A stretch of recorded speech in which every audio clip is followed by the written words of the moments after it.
क्रोध आया, भगवान के दर्शनों से वंचित हो गए। इधर दिति ने अपने गर्भ को बाहर निकाला, एक हिरण्याक्ष दूसरे हिरण्यकश्यप। प्रलय का समय आया, चारों तरफ जल ही जल है। और भगवान सुखदेव कहते हैं कि प्राचीन भारत का विज्ञान इतना मजबूत था, जो संत सत्पुरुष होते थे वो आकाश में उड़ते थे।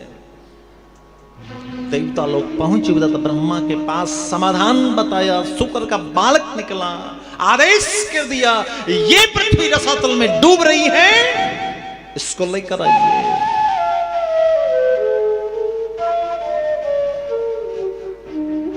आकाश में उड़ रहे हैं नारद जी, वराह भगवान और एक हिरण्याक्ष।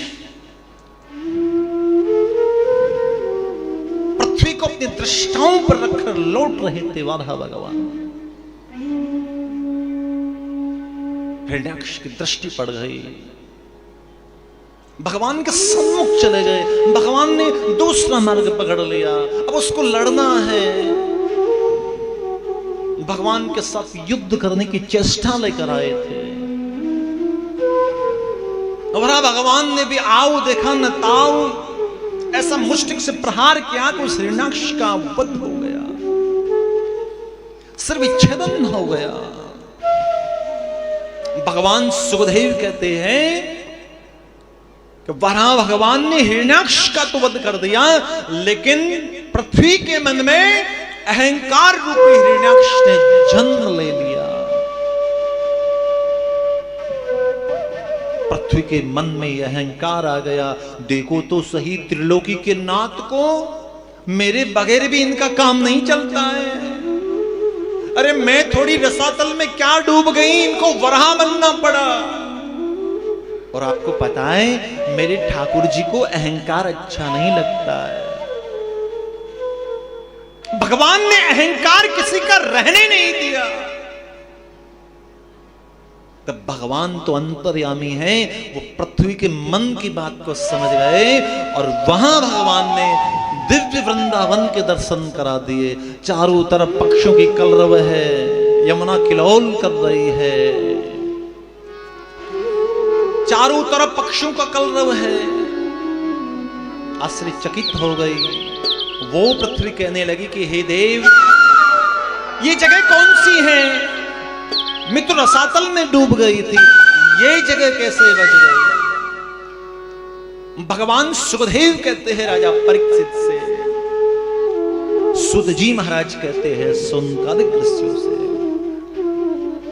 गोविंद मुस्कुराकर कहते हैं सारी दुनिया का प्रलय हो सकता है, लेकिन मेरे वृंदावन का कभी प्रलय नहीं हो सकता। वृंदावन मेरा निज घर है, निज धाम है, कि धनी धनी वृंदावन रजधानी, धर्म कर्म जहां बटत जेवरी, मुक्ति भरे तहां पानी। चार पदार्थ करत मजूरी, धर्म अर्थ काम मोक्ष, घर छावे ब्रह्मा से ज्ञानी, घर घर प्रेम भक्ति की महिमा, सहचरी व्यास बखानी। ये वृंदावन है। और शास्त्र कहते हैं वृंदावन में अगर प्रवेश मिल जाए तो गुरु की कृपा समझना, वृंदावन में अगर आवास मिल जाए तो गोविंद की कृपा है, और वृंदावन में निवास मिल जाए तो वो राधा रानी की कृपा है। एक बार वृंदावन जाते हैं तो हो सकता है पुण्य ले गए, दूसरी बार वृंदावन चले गए तो हो सकता है भाग्य ले गए, और बार बार वृंदावन जा रहे हैं तो ये समझना कि राधा रानी बुला रही है। वृंदावन के अधिष्ठात्री देवी किशोरी राधा रानी है।